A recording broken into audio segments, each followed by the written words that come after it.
दोस्तों, कुछ आवाजें होती है जो सिर्फ गाना ही नहीं गाती बल्कि पूरी पीढ़ियों का हिस्सा बन जाती है। असम का ऐसा ही एक सितारा था जुबिन गर्ग, एक बच्चा जिसने 3 साल की उम्र से गाना शुरू किया और आगे चलकर 38,000 से भी ज्यादा गीत गाए 40 भाषाओं में। सोचिए, एक आवाज जिसने असम को, भारत को और दुनिया को जोड़ दिया। या अली का वो गीत याद है? वही गीत जिसने उसे 2006 में बड़ा पुरस्कार दिलाया। पर जुबिन गर्ग गायक नहीं थे, वे अभिनेता थे, संगीतकार थे और असम की आत्मा थे। उन्होंने बिहू और आधुनिक दोनों को मिलाकर पूर्वोत्तर भारत की संस्कृति को दुनिया तक पहुंचाया। लेकिन जिंदगी हमेशा सूरज जैसी मधुर नहीं होती है।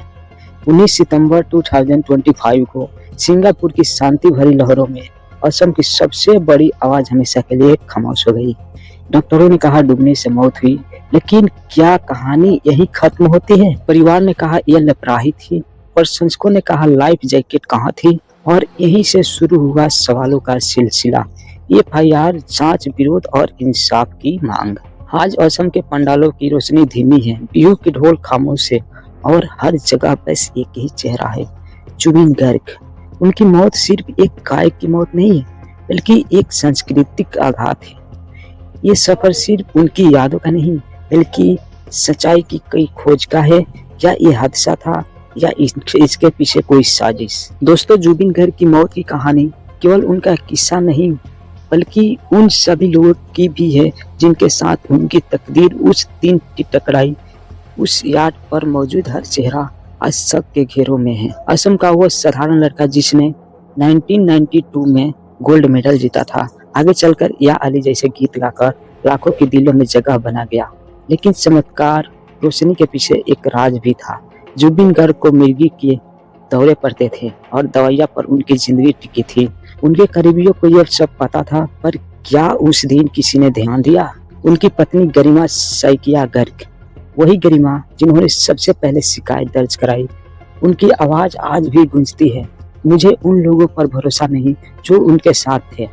परिवार ने दूसरा पोस्टमार्टम भी कराया ताकि हर शक का जवाब मिल सके। अब आइए बात करते हैं जुबिन गर्ग के मैनेजर सिद्धार्थ शर्मा की, वो शख्स जिसने जुबिन के विदेशी शो को मैनेज किए। कई एफआईआर में उन पर साजिश और हत्या जैसे गंभीर आरोप लगे।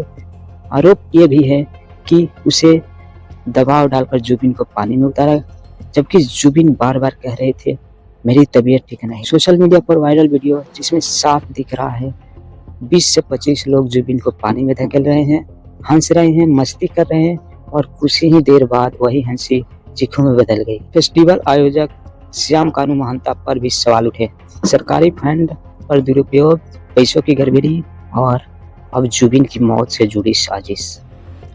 उनके घर पर छापे पड़े, पूछताछ हुई और पूरा असम जवाब मांगने लगा। 60 से भी ज्यादा एफआईआर दर्ज हो चुकी थी। प्रशंसक सड़कों पर उतरे, प्रदर्शन हुए, कई गिरफ्तारियां तक हुई, लेकिन जनता की मांग एक ही रही, हमें सच चाहिए, हमें इंसाफ चाहिए। सोचिए, एक इंसान जिसने पूरे जिंदगी दूसरों की मदद की, जिसने अपने गीतों से लाखों का सहारा दिया, वही इंसान अपने आखिरी लम्हों में इतना अकेला क्यों था? क्या ये महज हादसा था या इसके पीछे छुपा एक बड़ा खेल? सच धीरे धीरे सामने आ रहा है। जुबिन अब हमारे बीच नहीं है, लेकिन उनकी आवाज, उनकी धुनें और उनका नाम हमेशा जिंदा रहेगा। सवाल बस इतना है, इंसाफ भी जिंदा रहेगा या नहीं? जुबिन गर्ग सिर्फ एक आवाज नहीं, एक आंदोलन।